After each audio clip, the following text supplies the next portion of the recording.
ya crecía de forma natural en regiones como Pakistán, Kazajstán, Nepal.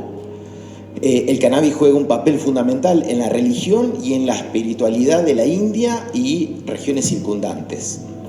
El Atharva Veda describe el cannabis como una de las 5 plantas esenciales. La doctora Uma Dharmalan de la Universidad de Harvard dice: los textos Vedas afirman que el cannabis podría usarse para mejorar la memoria, combatir la lepra, entre otros.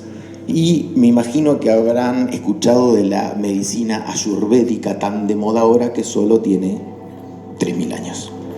Bien, los asirios utilizaban el cannabis de forma recreacional y también como uso médico. Hace 2600 años el cáñamo y los productos derivados del cáñamo fueron el centro de un comercio muy próspero en todo Asia, llega a África del Norte, Mediterráneo oriental. El doctor Claudio Galenus le recomendaba a las mujeres romanas utilizar cannabis para paliar los dolores de parto. Y hace 1500 años ya vemos toda esta zona, sí, en la zona que es Asia, Eurasia y Europa, donde el cáñamo se había extendido y se utilizaba para hacer cuerdas, textiles, medicinas, entre otros. Ahí empieza el cáñamo a tomar un dominio muy importante, estratégico, para el desarrollo de los imperios, y los imperios empiezan a comprender que el que maneja el cáñamo maneja gran parte de la industria. Entonces, lo que empezamos a ver es, hace 1200 años, Carlomagno impulsó el cultivo del cáñamo en torno al siglo IX, y de este escapó de los monasterios y empezó a utilizarse en la sociedad. Hace 1000 años, los cruzados hicieron un gran uso del cáñamo, tanto en Tierra Santa como al volver. A partir de ese momento, el cáñamo se usa masivamente. Hace 600 años, Holanda surte a todas las flotas con sus velas hechas de cáñamo de altísima calidad. Hace 500 años, Cristóbal Colón, con velas manufacturadas en cáñamo, y lleva cáñamo en su barco para sobrevivir empezando de cero en caso de naufragios, o para producir materias primas en las colonias, y sobre todo como alimento en el viaje. El rey Enrique VIII ordenó a los agricultores ingleses que plantaran cáñamo para el crecimiento del imperio, multándolos si no lo hacían.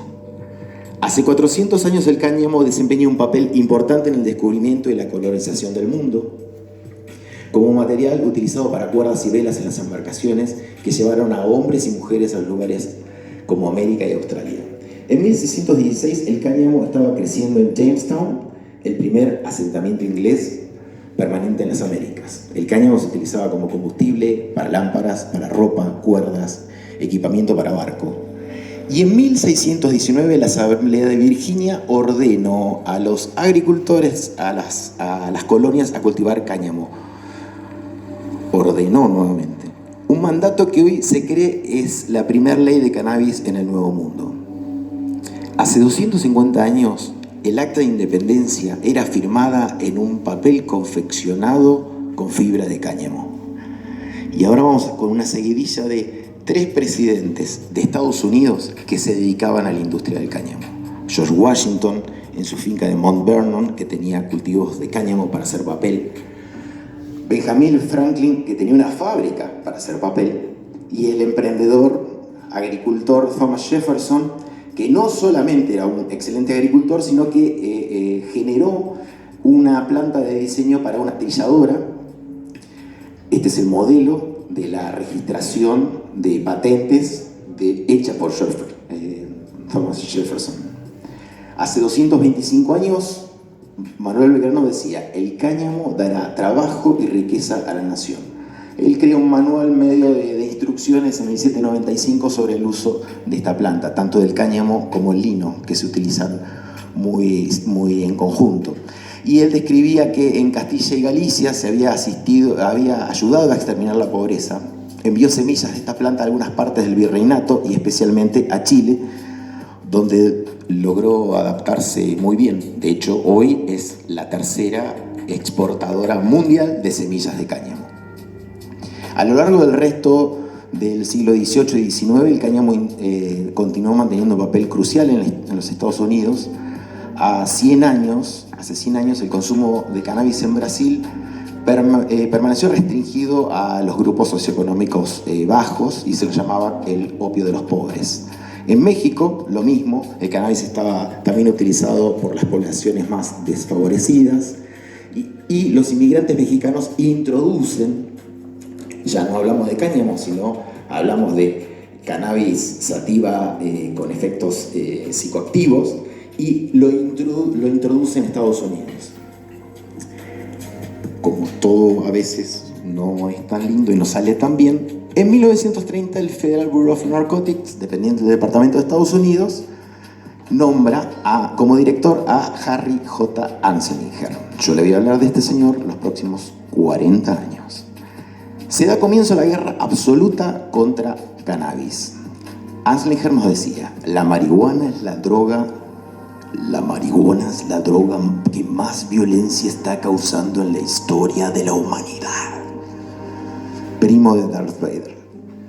En 1937 Estados Unidos crea el impuesto al cáñamo. En la segunda mitad del siglo XX el cannabis alcanza una gran importancia social debido a la explosión del consumo con fines recreativos. En Europa, grupos de intelectuales se reunían para consumir cannabis. Hace 63 años era el último cultivo de cáñamo que se hacía en Wisconsin. Ahora, ¿por qué se prohibió? Bueno, intereses de algunas corporaciones jugaron un papel fundamental. De las teorías que anduvimos leyendo, la que nos cuadraba mejor era esta. La industria del petróleo, la industria de la química, la industria textil veían un enemigo al cannabis.